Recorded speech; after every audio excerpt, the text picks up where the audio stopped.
നമസ്കാരം. Raf talk മലയാളത്തിലേക്ക് എവർക്കും സ്വാഗതം. ISLൽ കേരള ബ്ലാസ്റ്റേഴ്സിന് തുടർച്ചയായ മൂന്നാം തോൽവി. ഇത്തവണ 2-1 ഇന്റർകാഷിയാണ് ബ്ലാസ്റ്റേഴ്സിനെ പരാജയപ്പെടുത്തിയിരിക്കുന്നത്. സീസണിലെ ബ്ലാസ്റ്റേഴ്സിൻ്റെ ആദ്യ ഗോൾ വിക്ടർ ബർത്തോമ്യു നേടി എന്നത് മാത്രമാണ് ഒരു ആശ്വാസം. പക്ഷേ തുടർച്ചയായ മൂന്നാമത്തെ പരാജയം ബ്ലാസ്റ്റേഴ്സിന് വലിയ ആഘാതമാണ് ഉണ്ടാക്കിയിരിക്കുന്നത്. കൊച്ചിയിൽ നടന്ന മത്സരത്തിൽ ഇന്റർകാഷിക്ക് വേണ്ടി നൗറിസ് പെറ്റ്കോവിഷ്യസും അതുപോലെ ആൽഫ്രഡ് പ്ലാനസുമാണ് ഗോളുകൾ കണ്ടെത്തിയത്.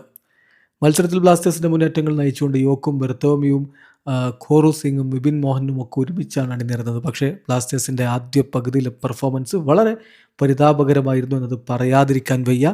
ആൽഫ്രഡ് പ്ലാനസിൻ്റെ അസിസ്റ്റിൽ നിന്ന് ലിത്വാനിയൻ താരം നൗറിസ് പെറ്റ്കോവിഷ്യസ് ഗോളടിച്ചതോടുകൂടി 34-ാമത്തെ മിനിറ്റിൽ ഇന്റർകാഷിക്ക് ലീഡായി. ഇടവേള സമയത്ത് അവർ ഏകപക്ഷീയമായ ഒരു ഗോളിന് മുന്നിലായിരുന്നു. രണ്ടാം പകുതിയിൽ ബ്ലാസ്റ്റേഴ്സ് ടീമിൽ മാറ്റം വരുത്തി. മാർലോൺ കളിക്കളത്തിലേക്ക് വന്നു.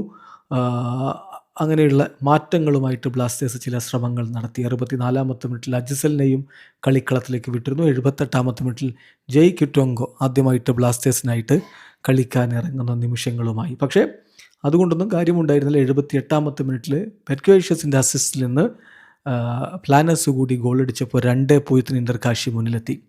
ഒടുവിൽ 84-ാമത്തെ മിനിറ്റിലാണ് ബ്ലാസ്റ്റേഴ്സ് ആഗ്രഹിച്ച നിമിഷം എത്തിയത്. വിക്ടർ ബെർത്തോമ്യു വളരെ മികച്ചൊരു ഫിനിഷിങ്ങിലൂടെ പന്ത് വലയിലേക്ക് എത്തിച്ചു. Score line 2-1. പക്ഷേ കളി തിരികെ പിടിക്കാൻ ബ്ലാസ്റ്റേഴ്സിൻ്റെ ശ്രമങ്ങൾ കൊണ്ടായില്ല. അവസരങ്ങളുണ്ടാക്കി. രണ്ടാം പകുതിയിൽ ബ്ലാസ്റ്റേഴ്സ് തിരികെ വന്നു. നന്നായിട്ട് ശ്രമങ്ങൾ നടത്തി എന്നുള്ളത് പറയാതിരിക്കാനും കഴിയില്ല. എന്നാലും വിജയത്തിലേക്ക് ടീമിനെ കൊണ്ടുപോകാൻ അതുകൊണ്ടായില്ല. 2-1 പരാജയം എന്ന് പറയുമ്പോൾ തുടർച്ചയായ മൂന്നാമത്തെ തോൽവിയാണ് ബ്ലാസ്റ്റേഴ്സ് ഏറ്റുവാങ്ങിയിരിക്കുന്നത്. ബ്ലാസ്റ്റേഴ്സും സ്പോർട്ടിംഗ് ഡൽഹിയുമാണിപ്പോൾ കളിച്ച 3 കളികളും തോറ്റു നിൽക്കുന്ന ടീമുകൾ. വീഡിയോ അവസാനിക്കുന്ന ഫുട്ബോൾ ലോകത്തെ കൂടുതൽ വിശേഷങ്ങളുമായി റാഫ് ടോക്സ് എത്താം.